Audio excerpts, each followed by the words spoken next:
Who would have thought that growing a few organic cherry tomatoes could spark a full-blown conflict in the middle of a quiet city? I certainly didn't, at least not until I saw Sylvia, the HOA president, standing next to a concrete mixer outside my house, pointing directly at the utility cover like she was orchestrating a construction project.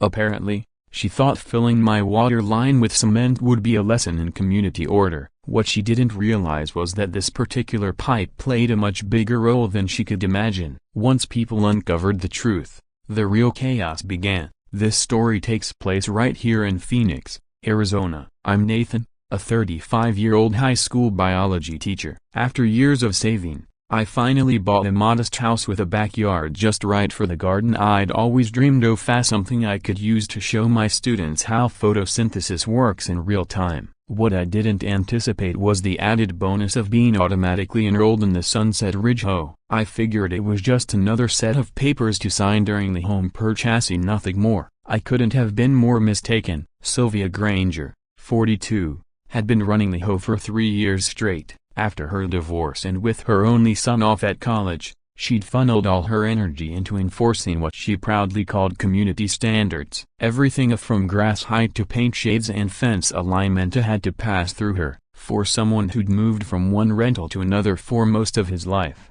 that little garden wasn't just dirt, it was a symbol of stability. I wasn't just planting tomatoes, I was trying to root something real into my life for the first time. It was a Tuesday morning. I was watering the neat rows of seedlings along the back fence, proud of how clean and organized it looked. Even though it was barely 8 a.m., the Arizona sun was already beating down, and I found myself imagining how excited my students would be to watch these plants grow throughout the semester. Then came the unmistakable sound of heels clicking on the driveway. Sylvia rounded the corner of the house like she owned the place, clipboard and measuring tape in hand, giving off a vibe that screamed inspector. She snapped pictures of my garden from every angle and measured each plant stake like she was building a legal case. "Mr. Doyle," she said in that syrupy, condescending tone that made my skin crawl, "this area violates our landscaping guidelines. Our community follows unified aesthetic standards." I explained to calmly that this was an educational project. I was a teacher trying to create something meaningful for students. She looked at me like I was speaking gibberish. "Rules apply equally to all residents,"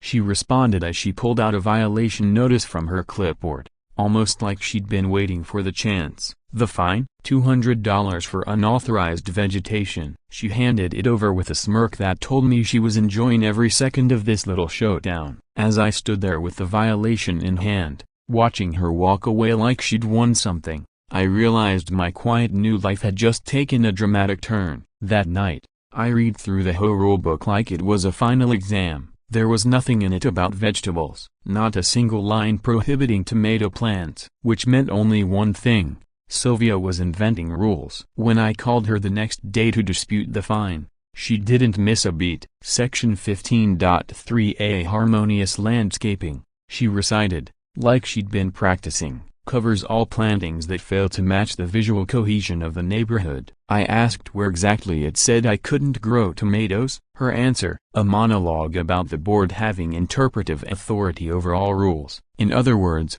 harmonious landscaping meant whatever she wanted it to mean. The call ended with a smug reminder that I had signed a contract when I bought the house, one that supposedly gave the HOA broad powers over the neighborhood's appearance. 3 days later, I found another letter in my mailbox. The fine had jumped to $600, and I had 48 hours to remove all non-compliant vegetation. That's when my neighbor, Howard Keene, stepped in. Howard was a retired plumber in his 60s, and he lived in the neighborhood for over 15 years. He'd seen Sylvia in action. "Watch yourself with that one," he warned as I stood in my yard debating whether the tomatoes were worth $600. "She once messed with a guy's electrical system because he wouldn't take down his basketball hoop. His power kept flickering until he finally moved out." I thought he was exaggerating until the next morning. Another notice appeared in my mailbox. This one wasn't just about fines. It mentioned potential system adjustments for community safety if I didn't comply. That phrase, "system adjustments," hit differently. It sounded like the kind of coded language I taught my students to identify in biology,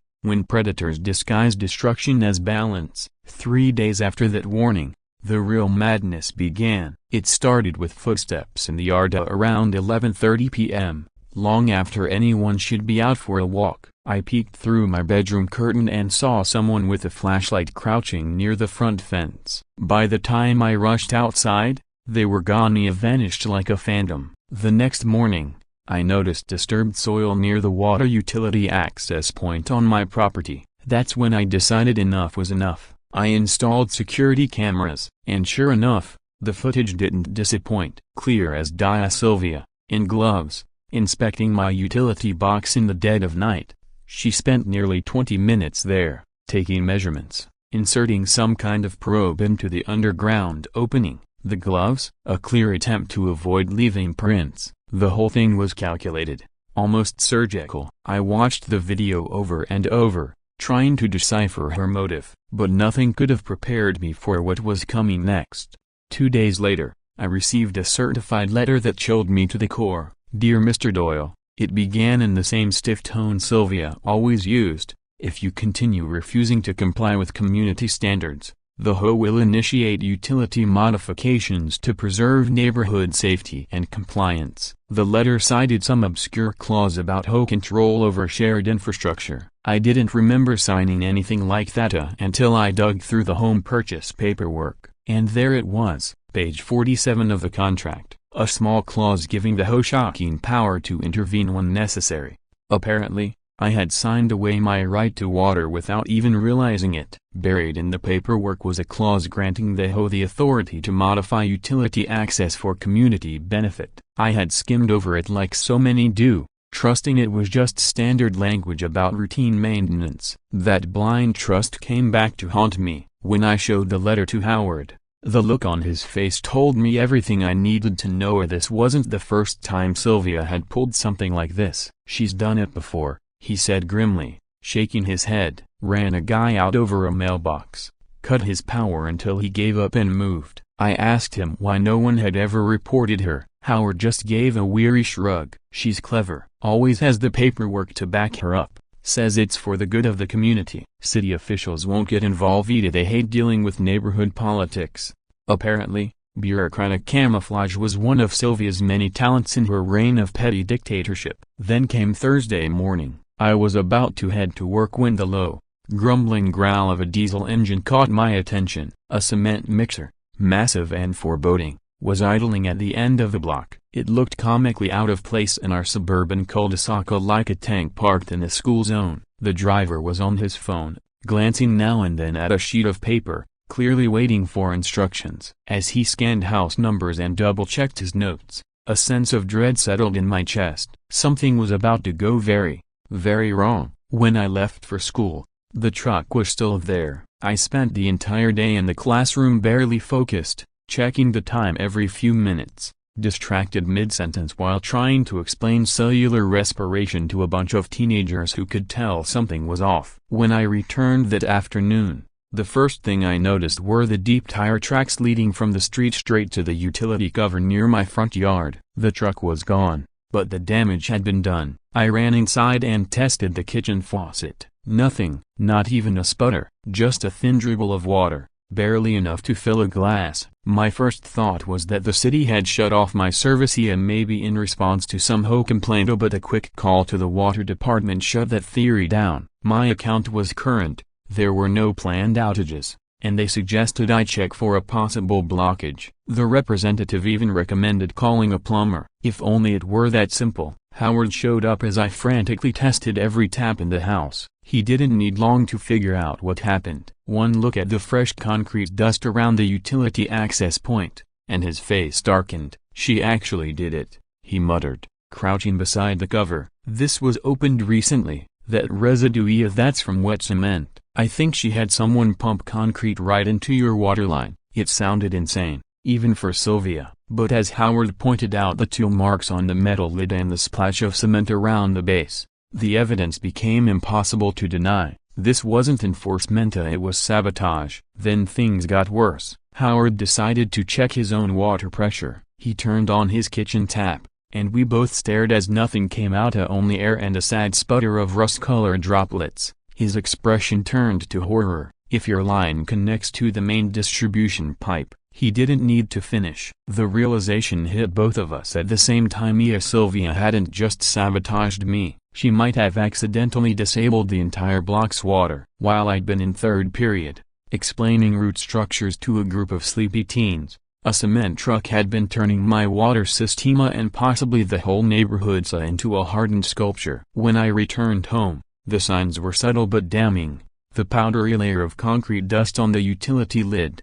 The soil around it disturbed and clumsily smoothed over. Whoever did it worked fast, left minimal evidence, and clearly thought they'd gotten away with it. But I knew the truth. I tested every faucet, still nothing. The pipes hissed in frustration, releasing only air. Sylvia had actually followed through. She'd blocked my water supply. At first, I thought I was the only target. I mean, who would go to such lengths over some tomato plants? But then I noticed the quiet. No sprinklers running, no garden hoses spraying, just eerie stillness, broken only by the sound of dry leaves rustling in the heat. And then I saw the McCarthy twins trying to wash their golden retriever with bottled water, their mother nearby, flushed red from the heat, forcing a smile through obvious stress. That was the moment it hit me. This wasn't just about me anymore. These weren't strangers, they were neighbors. The ones who waved from their porches, the couple who brought me lemon bars when I moved in, kids who rode their bikes past my house after school. If I stayed silent, treated this like a personal vendetta, I'd be turning my back on all of them. Sure, I was just a high school biology teacher, but sometimes the smallest act of defiance matters. And this wasn't just about a garden, this was about standing up for the community. Then Howard burst into my living room without knocking, his face slick with sweat, eyes wide with panic. "Nathan, we've got a serious problem," he panted, barely able to catch his breath. I tried to fill my coffee pot. Nothing. Checked with my neighbors, the same thing. No water. Not just you. Half the block's dry. His words hit like a punch to the gut. Sylvia, in her obsessive crusade against my garden, had managed to cripple the neighborhood's entire water supply, all over a few rows of cherry tomatoes. And to make things worse, that day's temperature, it had climbed to 105 degrees. The situation escalated far more quickly than it would have under milder conditions. Mother Nature decided to lend a dramatic touch to Sylvia's sabotage. The blazing Arizona heat turned a petty act of revenge into a full-blown emergency. For the next hour, Howard and I went door to door, checking who still had running water. The pattern became terrifyingly clear. Every single home connected to the main water line that ran beneath my yard had gone dry. The concrete Sylvia had poured wasn't just a personal attack, it had crippled a critical part of our neighborhood's infrastructure. The elderly were already struggling in the heat. Parents were rationing bottled water to their children and pets. Dogs were panting in shaded corners, too exhausted to move. What had started as a grudge over tomatoes had just ignited a public health crisis. And Sylvia, she handled the chaos with the cool polish of a seasoned spin doctor. When a group of concerned neighbors gathered in the street, desperate for answers, she stepped into the spotlight, a clipboard in hand, posture firm, tone perfectly rehearsed. She looked less like someone cleaning up her own disaster and more like the hero in charge of disaster relief. "This is clearly a failure of aging city infrastructure," she declared to the growing crowd, her voice steady and authoritative. "These pipes were installed back in the 1980s. We've been warning the city about this for months. Sadly, our concerns were ignored and now we're all suffering because of it." Her delivery was so smooth, so confident, that people actually started nodding along. She sounded like someone taking charge in a crisis. The fact that she caused the crisis didn't even register for most. The neighborhood had started to resemble something out of a documentary about society unraveling in slow motion. Lawns sat dry and brittle. Sprinklers were motionless where they once danced in the sun. Swimming pools were losing water to evaporation with no way to refill them. And the children kept running to faucets, twisting the handles with hopeful energy, only to be met with silence and confusion. The usual sounds of the neighborhood and the soft rush of pipes, the splash of garden hoses had gone eerily silent. Instead, you heard frustration, the whir of overworked air conditioners, the murmurs of worried parents, the stifling quiet of a community slowly realizing something was deeply wrong. Only Howard and I knew the truth, and it weighed heavily on us. Every time someone suggested calling the city, every time Sylvia doubled down on her narrative about faulty infrastructure, I felt like I was betraying everyone by staying quiet. But I also knew that just blurting out what had really happened, without irrefutable proof, would make me look unhinged, like I was trying to deflect blame from myself. Even with the security footage, I had to be careful. One misstep and Sylvia could twist the narrative, casting me as the rogue homeowner who triggered the disaster. The breaking point came when a woman from 3 doors down knocked on my door with her 6-year-old grandson in tow. Her voice trembled as she spoke. "Nathan, I know you work with kids," she said, nearly in tears. "He's been asking for water all afternoon. I have half a bottle left and I'm saving it for dinner. I don't know what to do." The boy's face was flushed, his eyes glassy. He was clearly dehydrated, lethargic, sweating, and uncomfortable. Seeing him like that erased any hesitation I had left. This had gone beyond me,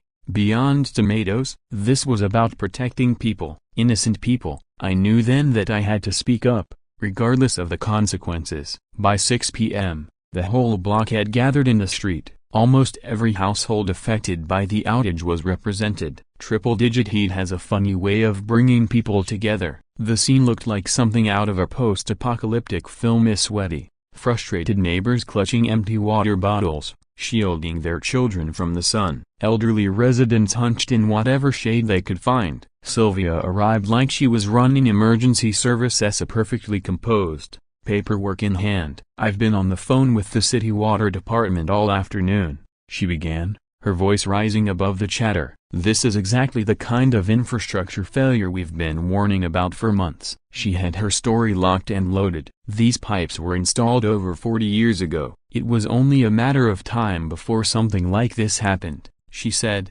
almost smug. "I've filed formal complaints and expect the city to dispatch crews by morning." The crowd murmured. Her words sounded reasonable, calm, informed. They wanted to believe Hero because believing her meant believing someone was taking control. And then, Sylvia made her calculated move. She pulled out a copy of my homeowner's contract like a lawyer presenting evidence in court. "I'd also like to address some recent concerns about unauthorized modifications to our utility connections," she continued, scanning the crowd before locking eyes with me. "Mr. Doyle signed a binding agreement when he purchased his home. That agreement gives the HOA permission to modify utility access when necessary for the safety and well-being of the community." It was a masterstroke. By shifting focus onto me, she made it seem like the issue wasn't about her own actions but about my non-compliance. "I'm not accusing anyone," Sylvia said, in that carefully controlled tone of false diplomacy.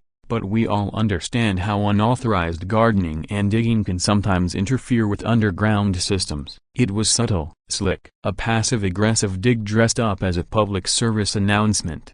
And it worked. Murmurs spread through the crowd like a ripple across still water. I could feel the shift instantly. People began glancing at me differently, not with sympathy, but suspicion. Sylvia was making me the scapegoat. Within seconds, I went from neighbor to pariah. I could see it in their eyes, the unspoken question, had I done something to cause this? And there she stood, waving around the contract I'd foolishly signed during my home closing, never realizing how much power I had handed over with one hasty signature. She was spinning it now, framing my tomato plants as some kind of underground hazard, and the contract as my admission of guilt. Some neighbors physically stepped away from me, as if being near me might somehow worsen their misfortune. But then Howard stepped forward, cutting through the growing tension with calm authority. "This isn't about tomatoes," he said, his voice even and commanding. "This is sabotage." His reputation and experience lent weight to his words. The tide began to shift. Faces that had just held suspicion now showed confusion,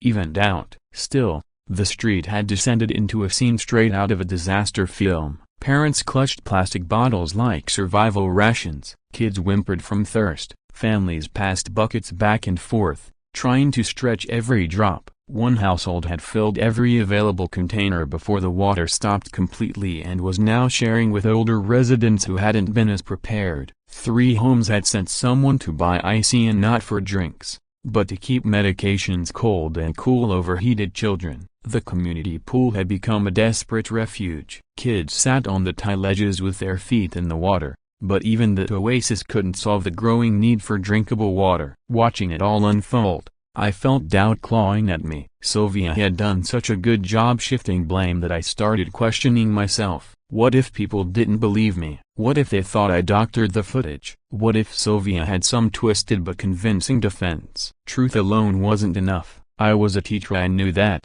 If your audience didn't trust you, facts became just more noise. But then I looked toward the sidewalk and saw the little boy from earlier again. He was still flushed, his grandmother shielding him from the sun. The water rationing had clearly taken a toll on him. That's when I knew protecting myself no longer mattered. Innocent people were suffering because of Sylvia's lie, and staying quiet would make me complicit. I pulled out my phone and connected it to the portable speaker I used in class, the same one I normally played educational videos through. Today, it had a different lesson to deliver. "I have something you all need to see," I said, raising my voice just enough to rise above the murmurs. "This footage was recorded by my home security system 2 nights ago. It shows exactly what caused this water crisis. I think you'll find it enlightening." A hush fell over the crowd. The complaints quieted. Conversations stopped. People turned their attention to me. Sylvia's face blanched despite the sweltering heat. She must have realized what was coming. The shift in the air was instant. Everyone leaned in. Phones were raised. Children were shushed. Even the dull drone of air conditioning units seemed to fade. Sylvia tried to keep her composure,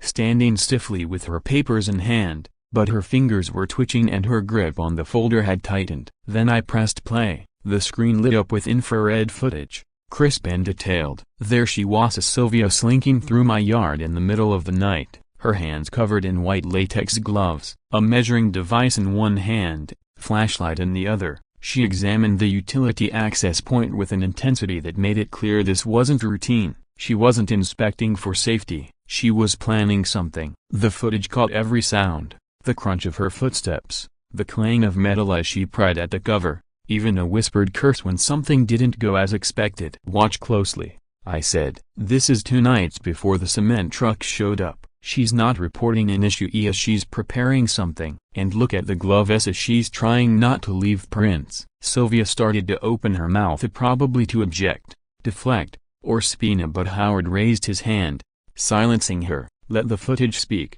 he said with quiet authority. "There will be time for explanations after everyone sees the truth." Howard's presence made all the difference. As a retired plumber who'd helped install this very neighborhood's water system decades ago, he could explain the footage in terms people would understand and trust. "Folks, I want to show you something that's going to be hard to believe," he said, pulling out a hand-drawn diagram of the original water layout for our block. Howard unrolled a hand-drawn diagram that looked like it had been prepared just for this moment. "This is the water distribution layout of our neighborhood," he began, holding it up for everyone to see. "It's based on the original city blueprints from when this area was first developed." He pointed to the key lines. "What Nathan's footage captured isn't just someone poking around where they don't belong. It's a calculated inspection of our entire water system. This wasn't a coincidence, it was the groundwork for sabotage." The map itself was shockingly simple, but the implications were anything but. Like a blueprint to disaster, it showed how every single house in this part of the neighborhood was tied into one main distribution line that ran directly beneath my front yard. It all flowed through that one pipe, 47 homes relying on it. Howard, who had helped install some of the original infrastructure himself, tapped the spot Sylvia had examined in the footage. "If someone wanted to cut off water to the whole area, this is exactly where you'd hit." And from what we saw in that video, that's precisely what Sylvia was preparing for. Sylvia, floundering now, attempted to spin the situation with all the desperation of someone caught mid-heist. "I was inspecting for safety concerns," she said, her voice trembling as it climbed in pitch. "That area's been flagged before for unauthorized digging and landscaping. I was trying to prevent this exact type of failure." But her excuse unraveled the moment someone pointed out the gloves, the timing, and the fact she'd done it all under the cover of darkness. Why sneak around at midnight if it was official business? A neighbor shouted. That simple question sucked the air from her argument. Even her supporters began to waver. Eyes that once trusted her now narrowed with doubt. The shift was fast and unstoppable. A collective realization swept through the crowd like a spark on dry grass. Sylvia wasn't managing a crisis as she'd caused one. It was like a dam breaking. Suddenly, people who had never spoken were comparing notes about past experiences as stories of arbitrary fines, threats masked as policy, and ongoing harassment. One man said Sylvia had fined him multiple times for parking his work truck in his own driveway. An elderly couple revealed she had tried to make them tear out their rose garden because it exceeded height limits. It was no longer a garden dispute. It was a reckoning. "I want answers," shouted a mother of 3, her voice raw from exhaustion and anger. This footage shows her studying our utility system. Then concrete shows up, and now our water's gone. That's not a coincidence. The agreement from the crowd was loud and immediate. Sylvia had officially lost the room. She was no longer the clipboard queen of community order. She was the prime suspect in a crisis that had jeopardized lives. Still, she doubled down. "I had no knowledge of any concrete work," she insisted, visibly unraveling. "If someone poured cement into the system, it was without my consent." That was her final mistake. Howard calmly stepped forward, holding a document in a plastic sleeve. "This is a work order submitted through the HOA's preferred vendor account," he said. "And the authorization code on it? It's yours, Sylvia." Gasps rippled through the crowd. The paper had her signature, her approval code, and the vendor's stamp. It was irrefutable. "You signed off on the job," Howard continued. "You don't get to pretend this was done behind your back when your name's on the paperwork and we have the footage of you planning it 2 nights before." The reaction was swift and explosive. Shouts rang out. People demanded her resignation. Some demanded her arrest. The truth was undeniable now, and the neighborhood had turned from confused victims into a unified, furious force. That's when Derek from the city finally arrived. He was calm, professional, and completely unimpressed with Sylvia's posturing. "I've received multiple reports of a localized water outage in this neighborhood," he said after briefly surveying the scene. "But based on what I'm hearing now and the footage I've seen, we're not dealing with a standard infrastructure failure. This may constitute a criminal act." He reviewed Howard's diagram, inspected the utility cover, and watched the video clip again, all while scribbling notes with increasing urgency. Then he turned back to the crowd, his voice flat but firm. "Ladies and gentlemen, if this evidence holds up, and from what I've seen, it certainly appears valid, then we're looking at deliberate sabotage of a municipal water system. That's not just a violation of HOA policy. That's a crime under both city and state law." Derek's credentials gave weight to everything we had shown the neighborhood. His words weren't just opinions, they were legal validation. "This isn't a question of maintenance," he continued. "This is intentional interference with public utilities. During extreme heat conditions, that means endangerment of vulnerable populations, destruction of public infrastructure, and possible criminal negligence." Sylvia's mask finally cracked. She tried to argue something about HOA rights, community aesthetics, her voice breaking, but Derek cut her off with chilling finality. "This is no longer an HOA issue," he said. "This is a criminal investigation. And mama, based on the footage, the paperwork,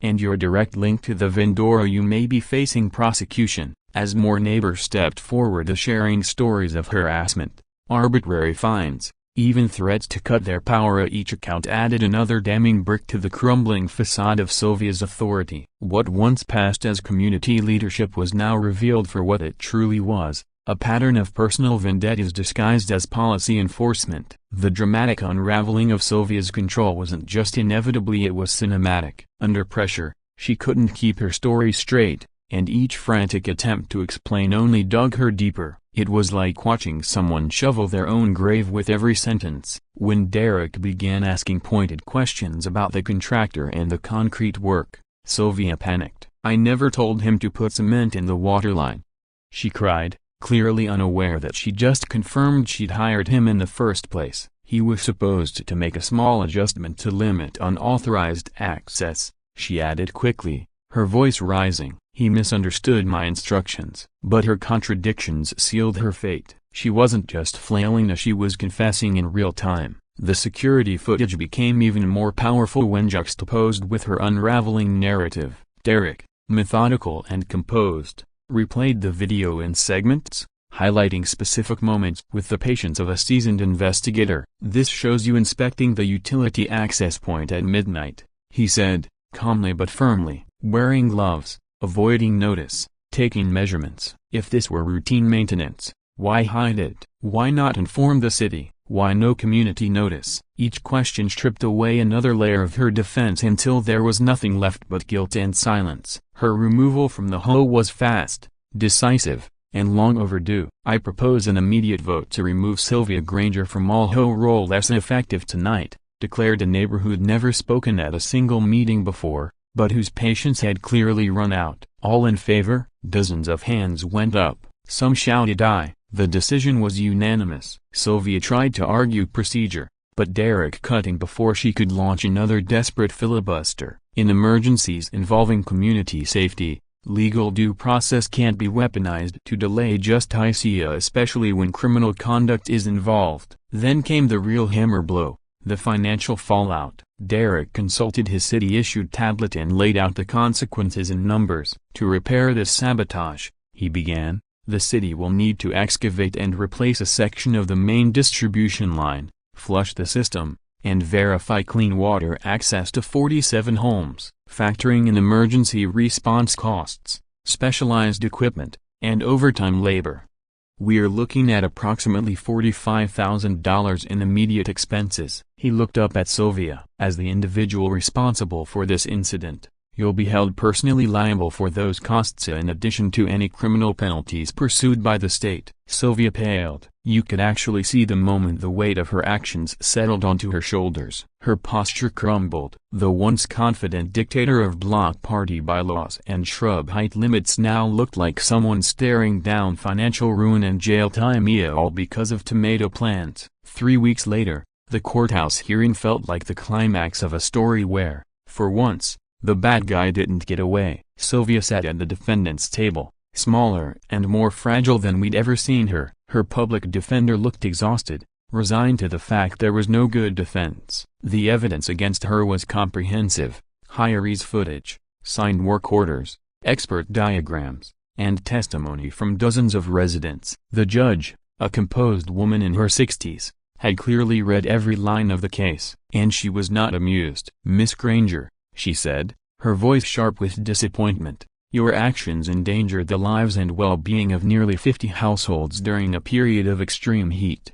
You abused your authority, damaged public infrastructure, and betrayed the trust of the very community you were meant to serve." Then came the sentencing. It was swift. It was just. "I hereby sentence you to 6 months in county jail and order restitution in the amount of $45,000 to cover the cost of repairs. A broken bar emergency repair costs and 200 hours of community service focused specifically on public utility maintenance," the judge concluded, her voice carrying the kind of finality that left no room for appeal. "Additionally, you are permanently barred from holding any position of authority in any homeowner association or similar organization." She paused, letting the weight of those words settle. Community leadership exists to protect residents and not to serve as a platform for personal vendettas and petty tyranny. The courtroom, packed with residents who had come seeking justice, broke into quiet applause. After years of intimidation and arbitrary enforcement, Sylvia Granger was finally being held accountable. Restitution payments soon followed. Each affected household was fully compensated. Everything from spoiled groceries and bottled water to emergency hotel stays was covered. The city had completed the repairs in just 4 days, working around the clock to remove the concrete and restore service to all 47 homes. The final cost exceeded $45,000. But the judge's additional ruling for pain and suffering brought the total to nearly $60,000. For someone living on a small host stipend and part-time real estate gigs, the financial fallout was catastrophic. Worse still, her criminal conviction was now public record, casting a long shadow over any attempt at rebuilding her life. Our HOA's transformation was swift and sweeping. Within a week of Sylvia's removal, a new board was elected, complete with term limits, transparency mandates, and a requirement that any policy affecting daily life receive community approval. Naturally, the new president was Howard Keene. His steady presence and decades of technical knowledge made him the obvious choice. One of the board's first acts was the passing of what neighbors jokingly but sincerely dubbed the Sylvia Prevention Act, a set of rules requiring community votes for any decisions related to utilities, landscaping enforcement, or fines above $50. No more unchecked power, no more midnight sabotage. And as for my little garden, it became a community HOA, an oasis in every sense of the word. Families grew food, children learned science, and neighbors bonded over soil and sunlight instead of citations and fines. The plants Sylvia had tried to destroy ended up sowing the seeds of something far stronger than resentment as they grew trust. My students loved it. Their biology lessons came alive in rows of tomatoes and compost piles, in soil tests and water cycle demonstrations. Some neighbors even brought their kids over to learn how photosynthesis worked